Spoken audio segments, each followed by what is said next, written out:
పరిశుద్ధ గ్రంథం ఛానల్ వీక్షిస్తున్న ప్రతి ఒక్కరిని దేవుని పేరట వందనాలు తెలియజేసుకుంటున్నాం. ప్రేమ, సంతోషము, సమాధానం సదా మీకు తోడేండి నడిపించిన గాక. నిన్నటి దినాన యెహెజ్కేలు గ్రంథం 45వ అధ్యాయం చదువుకున్నాం. ఈరోజు యెహెజ్కేలు గ్రంథం 46వ అధ్యాయం చదువుకున్నాం. ప్రభువైన యెహోవా సెలవిచ్చినదేమనగా, తూర్పు తట్టు చూచు లోపటి ఆవరణపు గుమ్మము పనిచేయు 6 దినములు మూయబడి ఉండి విశ్రాంతి దినమునను అమావాస్య దినమునను తీయబడి ఉండవలను.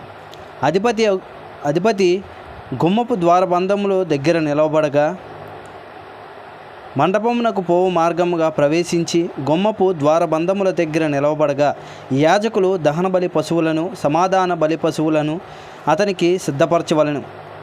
అతడు గుమ్మము దగ్గర నిలవబడి ఆరాధన చేసిన తర్వాత వెలుపలికి పోవును.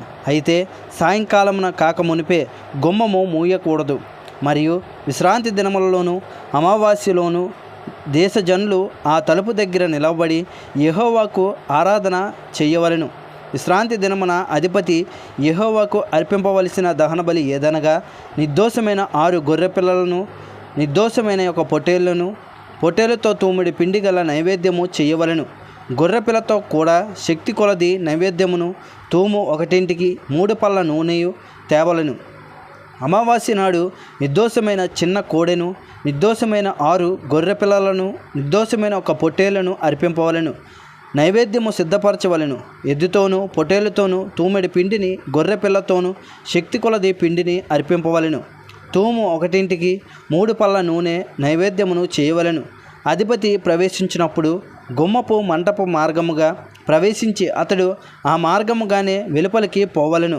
అయితే దేశజనులు నియామక కాలముల యందు యెహోవా సన్నిధిని ఆరాధన చేయుటకై వచ్చినప్పుడు ఉత్తరపు గుమ్మపు మార్గముగా వచ్చిన వారు దక్షిణపు గుమ్మపు మార్గముగా వెళ్ళవలెను.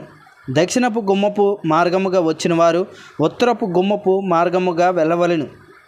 తాము వచ్చిన దారిని ఎవరునూ తిరిగిపోక అందరూ తిన్నగా వెలుపలికి పోవలెను. అధిపతి వారితో కలిసి ప్రవేశింపగా వారు ప్రవేశించుదురు. వారు బయలు వెళ్ళినప్పుడు అందరూ కూడి బయలు వెళ్ళవలెను. పండుగ దినములలోనూ నియామక కాలములలోనూ ఎద్దుతో గాని పొట్టేలుతో గాని తూమెడి పిండియు, గొర్రెపిల్లతో శక్తి కొలది పిండియు, తూము 1 3 పళ్ళ నూనెయు నైవేద్యముగా అర్పింపవలెను. యెహోవాకు స్వచ్ఛార్పణమైన దహన బలినైనను స్వచ్ఛార్పణమైన సమాధాన బలినైనను అధిపతి అర్పించినప్పుడు తూర్పు తట్టు గుమ్మము తీయవలెను.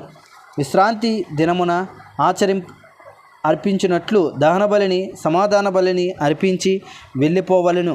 అతడు వెళ్ళిపోయిన తరువాత గుమ్మము మూయబడవలెను. మరియు ప్రతి దినము నిర్దోషమైన ఏడాది మగ గొర్రెపిల్లను దహన బలిగా అర్పింపవలెను. అనుదినము ఉదయమున దానిని అర్పింపవలెను. మరియు అనుదినము ఉదయమున దానితో నైవేద్యము చేయవలెను. అది అట్లనగా, తూమెడు గోధుమ పిండిలో 6వ పాలును పిండి కలుపుటకు పిండి నూనెయు ఉండవలెను. ఇవి ఎవరను రద్దుపరచలేని నిత్యమైన కట్టడాలు.